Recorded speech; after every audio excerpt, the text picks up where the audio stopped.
Hi friends, welcome back to my channel hello SR kitchen. ఈరోజు మన recipe వచ్చేసి వంకాయ వేపుడు. సైడ్ డిష్కి తినడానికి మంచిగా టేస్ట్గా చేసుకునే వంకాయ వేపుడు. నైట్ పూట మనకి ఇది నంచుకోవడానికి మంచి టేస్ట్గా ఉంటుంది. మనం ఎలా చేయాలో ఈ వీడియోలో చూసుకుందాం. ముందుగా పాన్ పెట్టుకొని అందులో ఒక 2 నుంచి 3 స్పూన్ల ఆయిల్ అయితే వేసుకుందాం. మీకు ఆయిల్ తక్కువ అంటే ఆయిల్ తక్కువ వేసుకున్నా పర్లేదు. నేనైతే ఒక 3 స్పూన్లు అయితే ఆయిల్ అయితే వేసుకున్నాను. తర్వాత ఈ ఆయిల్ కొంచెం మనకి బాగా వేడి అయిన తర్వాత జీలకర్ర, ఆవాలు వేసి ఈ ఆవాలు చిట్టపటలు ఆడేంత వరకు మనం వీటిని ఫ్రై చేసుకుందాం. తర్వాత ఒక 6-7 వెల్లుల్లి రెబ్బల్ని తీసుకొని ఇలా దొగ్గడగా దంచుకొని అందులో వేసుకోవాలి. 1 నిమిషం పాటు ఈ వెల్లుల్లిని బాగా ఫ్రై చేసుకోవాలి.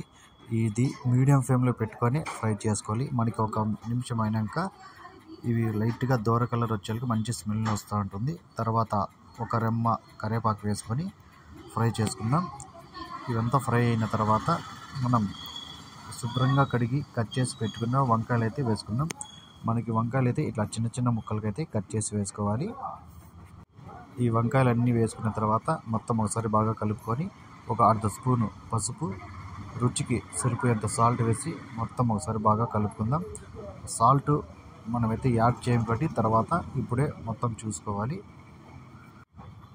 మొత్తం ఇవన్నీ బాగా కలుపుకొని మీడియం ఫ్లేమ్లోనే మూత పెట్టేసి ఒక 5 నిమిషాలు అలాగే ఉడకనివ్వాలి. ఈ 5 నిమిషాలు బాగా ఉడికిన తర్వాత మూత తీసేసి ఒకసారి బాగా కలుపుకోవాలి. మొత్తం మనకి 5 నిమిషాలు బాగా ఉడికినాక ఇది మనకి ఈ ముక్కలు అనేది సాఫ్ట్గా అయితే అయిపోతాయి. ఒకవేళ ముక్క గట్టిగా ఉంటే మళ్ళీ ఒక 2 నిమిషాలు అయితే మనం మూత పెట్టి ఉడికించుకుందాం. చూడండి, మనకైతే సాఫ్ట్గా అయిపోయిన తర్వాత 1 స్పూను మిరప్పొడి, 1/2 స్పూను గరం మసాలా వేసుకొని మొత్తం ఒకసారి బాగా కలుపుకోవాలి.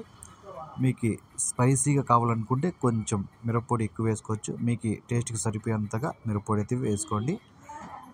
ఈ మిరప్పొడి గరం మసాలా బదులు పల్లీల పొడి కూడా వేసుకోవచ్చు, ఇంకా మంచి టేస్ట్గానే ఉంటుంది. నేనైతే మిరప్పొడి అయితే చేస్తున్నాను. ఇలా వేసుకొని మొత్తం కలుపుకొని మూత పెట్టకుండా ఒక 2 నిమిషాలు మీడియం హైలో టర్న్ చేసుకుంటూ కలుపుకుంటూ ఫ్రై చేసుకుంటే మనకైతే ఈ వంకాయ వేపుడు అయితే రెడీ అయిపోయింది. అంతే, ఎంతో ఈజీగా చేసుకునే రెసిపీ ఇది. సైడ్ డిష్కి అయితే మనకి మంచి టేస్ట్గా మంచిగా నంచుకోవడానికి అయితే ఉంటుంది. ఇక సాయంత్రం పూట రసంలోకి పప్పులోకి అయితే మంచిగా అయితే ఉంటుంది. ఒకసారి మీరు కూడా ఇలా ట్రై చేయండి. ఎలా వచ్చిందో కామెంట్ చేయండి. ఈ రెసిపీ కానీ మీకు నచ్చినట్లయితే ప్లీజ్ లైక్ చేసి షేర్ చేసి అలాగే సబ్స్క్రైబ్ చేసుకోండి. Thank you.